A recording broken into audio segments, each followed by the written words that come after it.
Hello everyone, welcome back. Last time we have covered this one. Up to this we have covered the review of chapter 4. The next question is this. Find all real solution of the equation this x cube plus 3x square minus 10x minus 24 equals to 0.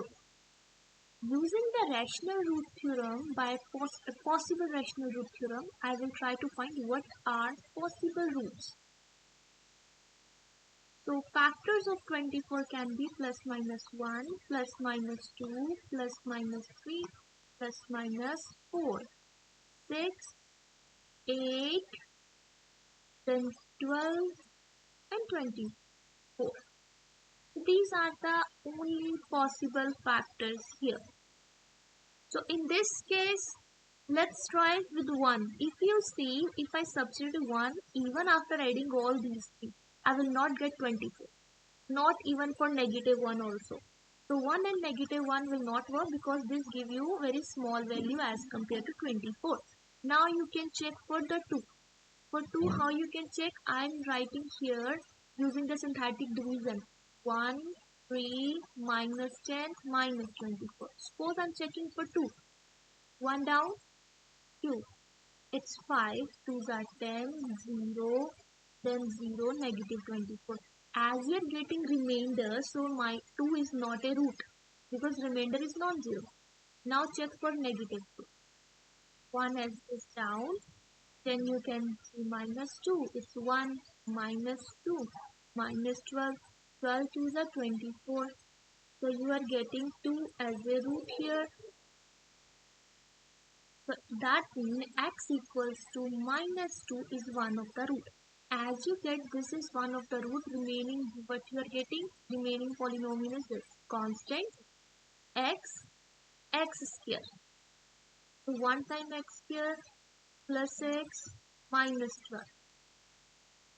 3 4s are 12, 3 minus or 4 minus 3 is 1. So x plus 4 is a factor, x minus 3 is a factor. So total factors are not real factors. Total factors are x plus 2, x plus 4, x minus 3. We have to find solution. Solutions we make them equals to 0. So either x is minus 2, minus 4 or 3. These are the possible 3 real roots. Okay. Next. Write a polynomial function f of least degree that has a rational coefficient with a leading coefficient of 1 and the given zeros. Given zeros mean these are the roots of the equation. Using the irrational root theorem, if you have a plus root b as a root, then a minus square root b also a root if you have a rational coefficient, and they give you it is a rational coefficient. So they are providing 2 minus square root 3 is a root. Then what about 2 plus root 3? They didn't mention, but you have to take because they occur only in the pair, plus and minus form. So x minus 1 is a factor from this. X minus 2 plus root 3 is a factor from this. And x minus 2 minus root 3 is a factor from this. If I give you easiest way to multiply, see this x plus 2, consider x plus 2 as a single term. Now you can consider this is a formula of a plus b and this is a minus b. A square minus b square, right? X square minus 4x plus 4 minus 3. Here is x minus 1, x minus 1. X minus 1 as it is, x square minus 4x plus 1. Multiply inside. X into x square, x cube. X into minus 4x square. And plus x minus x square plus 4x minus 1. So your answer is x cube minus 5x square plus 5x minus 1. This is the required rational polynomial. Okay. Similarly, you have to consider minus root 5 is another root. Now choose the factors and your polynomial will be of degree 4. Similarly here, you have to make a factors. The other term will be 3 minus root 6. You have to change the sign of the coefficient of root term only. Only root term. 3 will be same. Only root 6 change to negative outside root 6. Okay. So similarly the factor is x plus 2, x minus 5, x minus 3 minus root 6, x minus 3 plus root 6. So these are the factors. You can again use the same thing to multiply, otherwise it looks difficult in this case and in this. Okay. Next. The next question we will do, it's this. We use 240 cubic inches of a clay to make a sculpture shaped as a rectangular prism. So rectangular prism means you are provided by a rectangular prism, rectangle in a 3 dimensions. It's like a cuboid shape, right? This. The width is 4 inches less than the length. So you have to assume the length. Suppose that the length is x. So what will be width? The width is 4 inches less. So x minus 4 is the width. And the height is 2 inches more. More means you are adding more than 3 times the length. So 3 times the length. So this is height. You have a height, width and length. What is the volume? Volume of the prism is area of base multiplied by height. Base is a rectangle, so rectangle area is length into width. And then for a volume it is multiplied by height, 3x plus 2. Volume is already provided, 240. 240 is equals to, it's 240 is equals to this.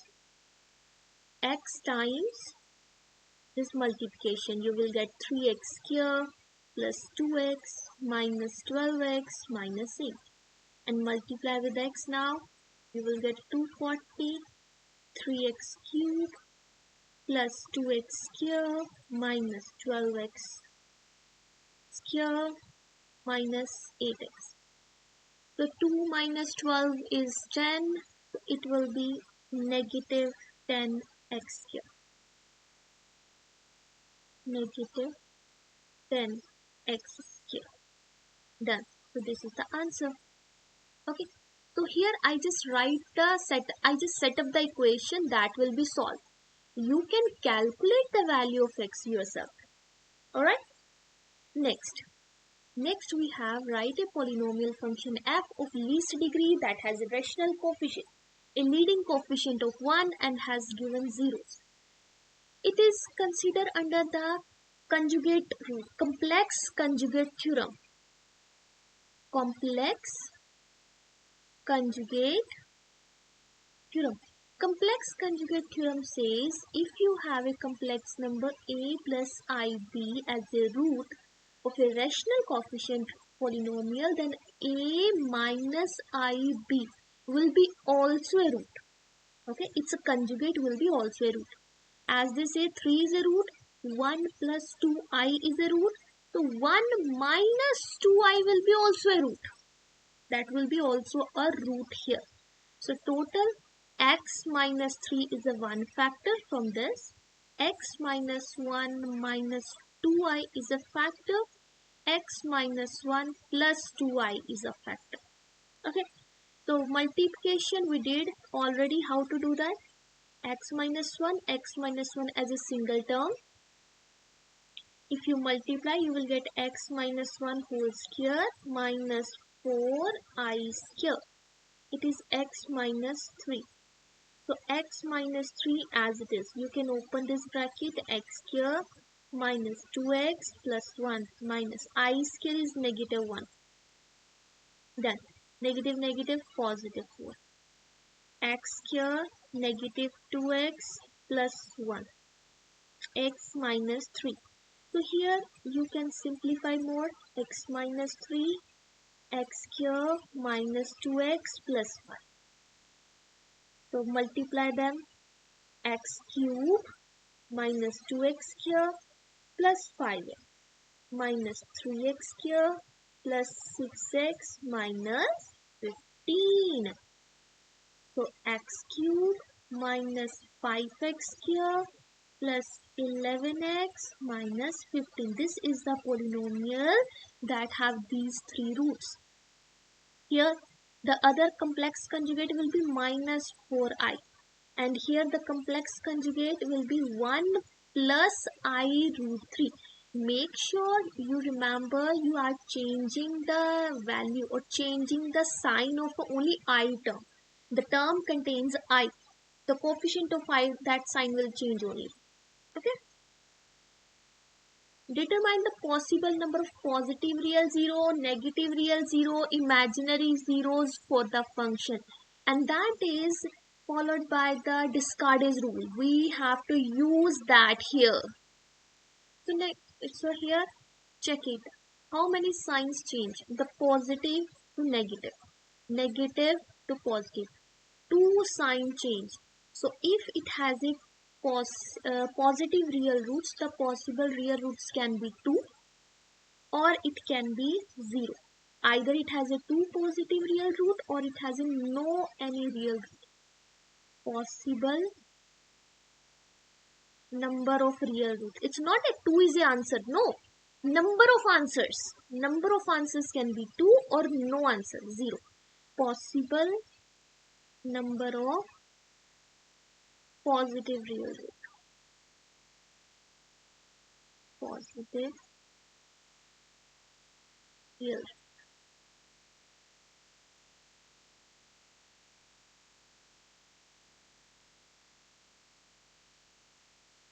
Next, for checking the negative, change x as a negative x. Negative x power 4, 10 into negative x plus 8. So it is x power 4 plus 10x plus 8.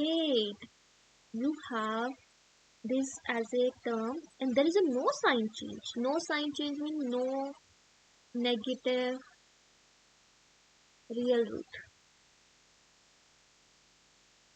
And a complex real root, what is the power? 4. So 4, a complex root is always in a pair. Either it has a 4 complex root, 2 complex root or no complex root. Possible complex root or imaginary roots you can say. It can be 4, 2 or 0. Okay. Next, describe the transformation of f represented by g. Okay. So in this case we will start 35. We have to check what are the transformation used so that your f change to g. Fx start with x power 4. Then it is changed as a x plus 9 to the power 4. Then in negative is multiplied outside this. Okay. So what are the transformation used? This is 9 unit left. Horizontal shift, 9 unit left. And then the negative complete function multiplied by negative. So it means reflection in x-axis. Reflection in x-axis.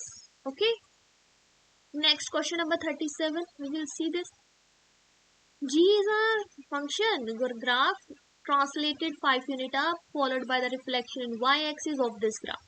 So this function is use the transformation to form a new function g. So first it says 5 units up. 5 units up mean you have to add 5 at the last. Then it's a reflection in the y-axis. In the reflection in y-axis, your x change to negative x. X change to negative x.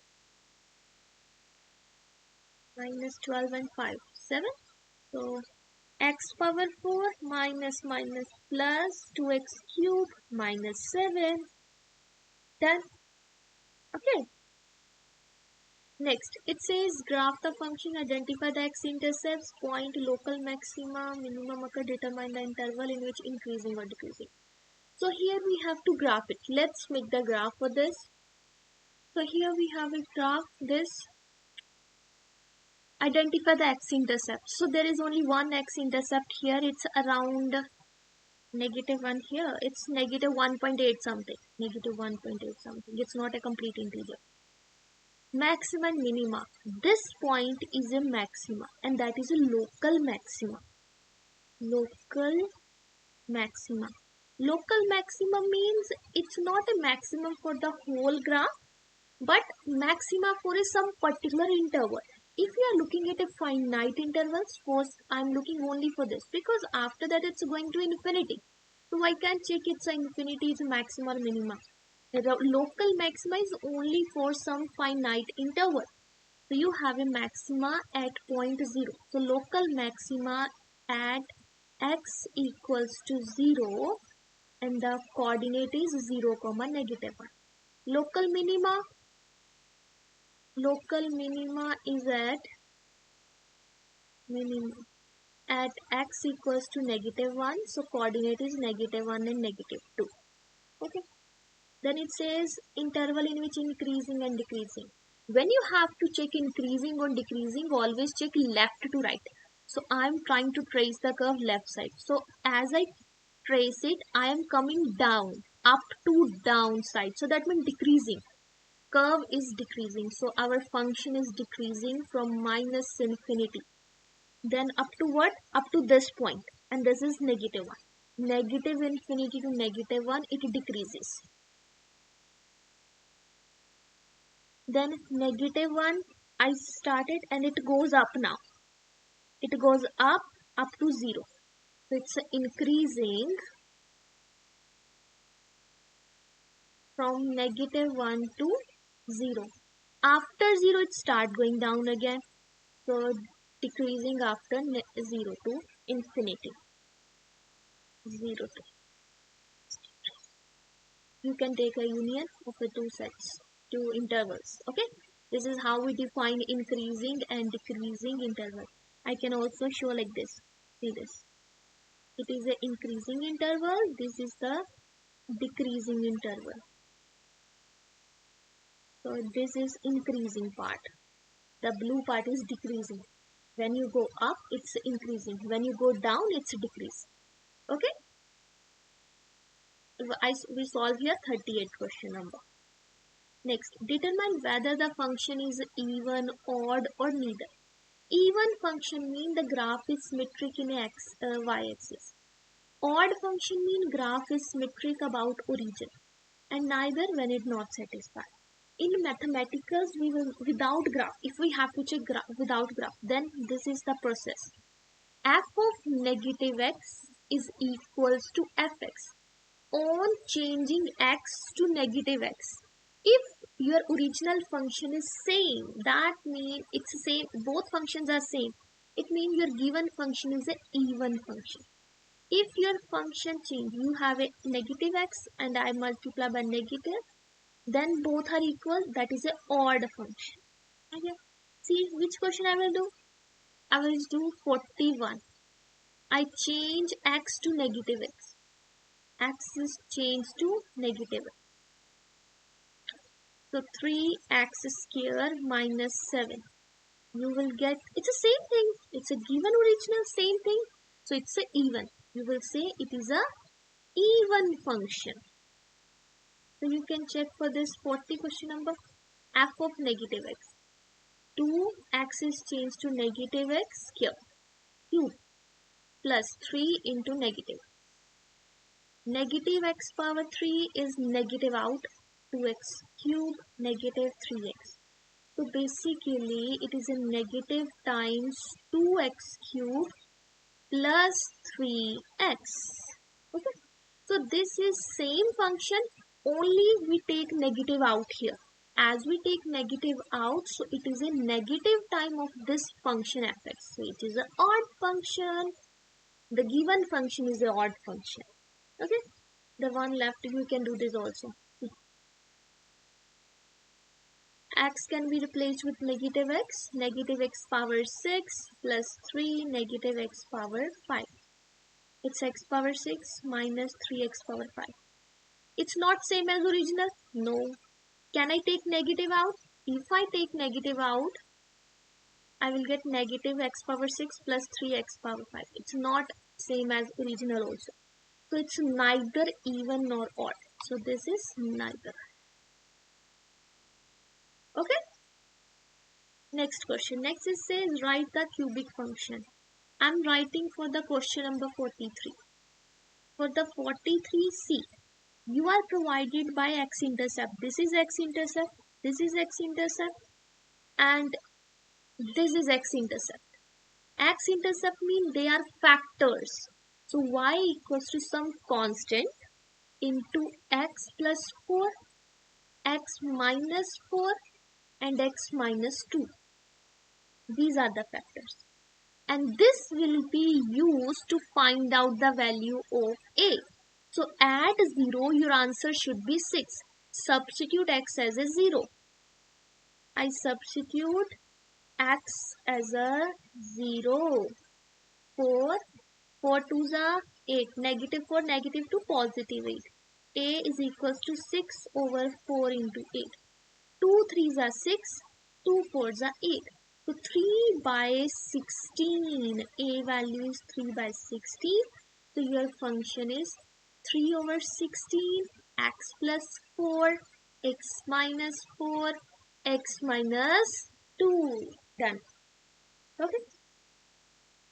Next it says use finite difference, determine the degree of polynomial.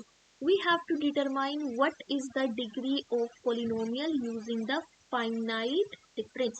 Finite difference means you have to find the difference of every two consecutive terms. The difference of these two terms is 13, negative 13. Difference of these two terms, negative 3. Difference of these two terms, what's that? It's plus 9. Difference of these two terms, it's 38, no, 37. And difference of these two terms, here it will be add because 45 minus 8, so it will be add, it's a 53, 45 and 8. Because minus minus plus, so minus 8 becomes positive 8, 53. Next, 144 and 45. How much we add? We add 99. Then 301 and 144, 157. It's not same. Try to find again difference. Minus 3 plus 13, it's 10. 9 and 3, 12. And this is 19, not 8. So it becomes 22. This, if you subtract, so I got this. It's not same again. Again find the difference. You get 12. It is 12. 12 and 12. This difference is same. So third difference come out same. Therefore, degree of polynomial is 3. Degree of polynomial is 3. We have to find its proper polynomial using the technology. So you can use any graphing calculator where you substitute these points and you will get the equation, cubic equation. Okay. So we have done so far the review of chapter 4. If you have any doubt, you can ask in the comment section. Thanks for watching.